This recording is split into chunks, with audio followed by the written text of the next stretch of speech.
September like. At least we have breaks in the mornings and evenings and night times from the heat. Still kind of hot in the afternoons and reminding us, a lot of us, of summer instead of fall. But our temperature right now, 85. We do have a few clouds, pretty little crescent moon out there if you did get to see that tonight.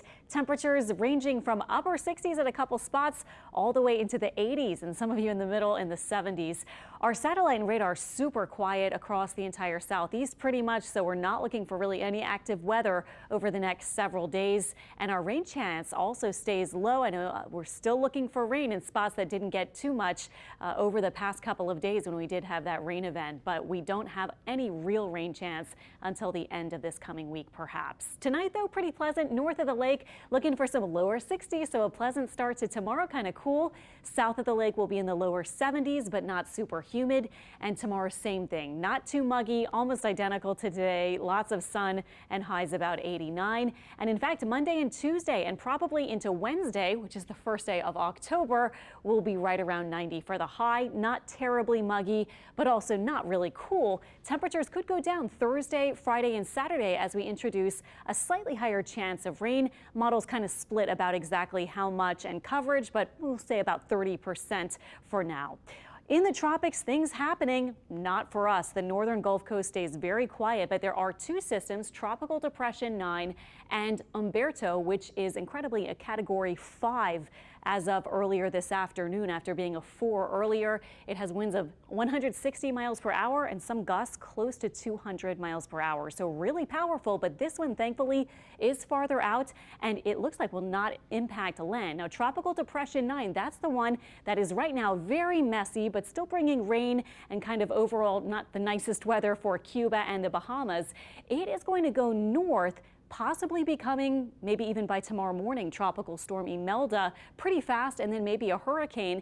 And it is forecast now, instead of making a landfall and moving inland over the southeast U.S., maybe to turn just before. So this would be a very slow moving system like it has been pretty much all day. And that would allow it probably to stay farther from the U.S. coastline.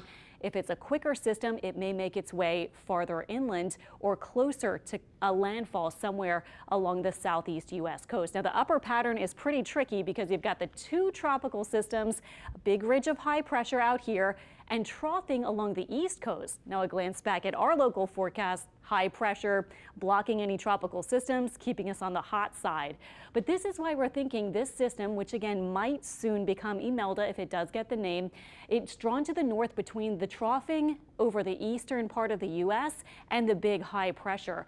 Now, this starts to nudge it off, and also Umberto's influence, another very strong low out to the east of it, starts to draw it out to the east. So that's why we're thinking this next system, Tropical Depression 9, will get close to the U.S. southeast coast, but then could turn out to the east. So just one model look, just to give you an idea, you can see rain, maybe some wind, and possibly even some storm surge impacts along the coasts of maybe Florida, Georgia, and especially the Carolinas, perhaps especially South Carolina. But then it does look like it'll take that shift to the east. Still definitely something to watch for the southeast coast of the U.S. No threat here, but those individual and exact impacts will be nailed down as they get a better idea of possibly Imelda's strength and eventual track. Our 7-day forecast shows the heat continuing, the break in the heat by the end of the week, and a slight rain chance, especially by Friday and Saturday.